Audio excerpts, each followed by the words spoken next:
Hello Internet, I'm the Disney Brain and welcome to the Girl Meets World review. Last week, we ran into a few bumps in the road with Girl Meets Communism.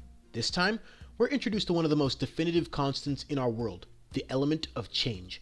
As per usual, I'll throw in the spoiler warning now in case some of you haven't seen the full episode yet and want to go in fresh. With all that said, let's dive into Girl Meets Bay Window. We start things off with two conflicting ideologies regarding change that will set the foundation for the entire episode. Riley wants to leave the legendary bay window behind in the past as the cast prepares to move on to high school, while Maya leans more towards keeping things the same and preserving the hallowed grounds. They continue to debate over the merits of either position before Farkle shows up. They make the same observation about Farkle that I've been hammering home in so many of my videos, the fact that he's done a lot of growing up since his turtleneck days. This also gives us our first introduction to Little Maya and Little Riley, reminiscing over when they were little and met Farkle years ago at a Halloween party. Eventually, Lucas joins in on the conversation as well as Cory and Topanga in due time. One thing you'll already notice about this particular episode is how it's set up. No classrooms and no school. And if you don't count the flashbacks, this entire episode named Girl Meets Bay Window all takes place from the bay window. I'll get into why that works so well a little later. Getting back to the plot gives us a few more flashbacks, including a very strange musical number, but hey, what can you do? Cory isn't technically playing teacher here in this one, since it's presumably the weekend, but he does inform the group of something valuable, that the answers they're looking for are ones they already know. But both him and Topanga do make compelling arguments for accepting and embracing change. As Cory says, it's gonna come anyways, the worst thing you can do is try to resist it, and even though Riley is completely gung-ho for change now, another flashback proves that she wasn't always so enamored by the idea, which leads into a very hard-hitting moment for Little Maya. I don't want to spoil exactly what she's reacting to here, but it won't really surprise anyone who's been watching the show for a while. What that moment does do is set up the very emotional reasoning behind Maya's resistance to change. I haven't talked too much about the way things are filmed with this show, since most sitcoms use studio sets and operate in pretty much the same way, but the second half of this episode is where the way things are captured and shown on screen really matter. That transition that happens between younger Maya and Riley talking about change, to Riley stating that the time to change is now, it's subtle, but it's one of the best pure filming edits the show has done, and as a movie nerd, it's nothing I haven't seen before, but it was great to see here. Then we get these beautiful interactions when Maya and Riley are communicating with their younger selves, and it really is just as emotional as it sounds. It's not depressing like Riley Town or exciting like Rah Rah, it's something completely different. The way those scenes captured an extremely tough question for both of our leading ladies to deal with, and the way it was all acted out by two very talented actresses, was amazing. If I could talk to my younger self, tell him what's waiting for him, the changes he'll have to go through, well, come to think of it, younger version of me probably wouldn't listen too well, so I'm glad I changed that over the years.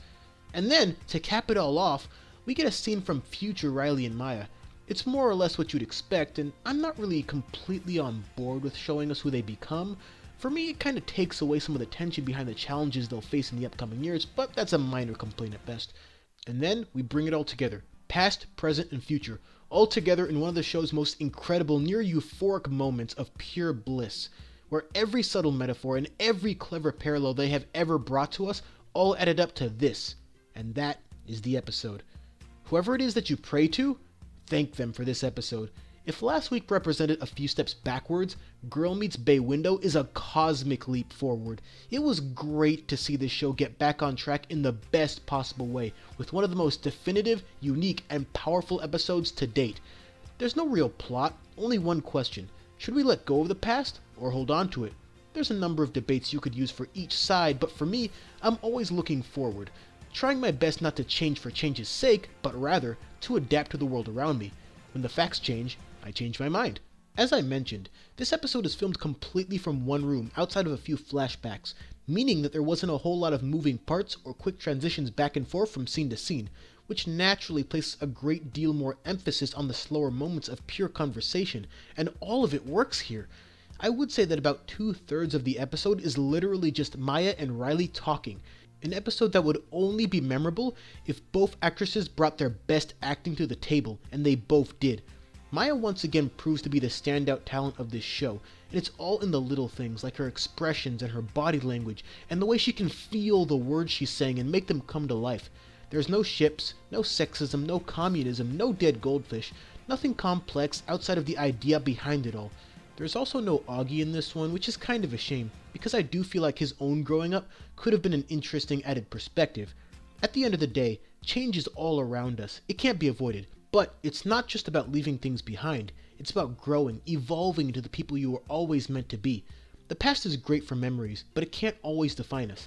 Change isn't always pleasant, and most of the significant changes we'll go through won't be easy ones. But we need change. We need growth, and that's what this episode, and really this entire show, has always been about. Coming of age.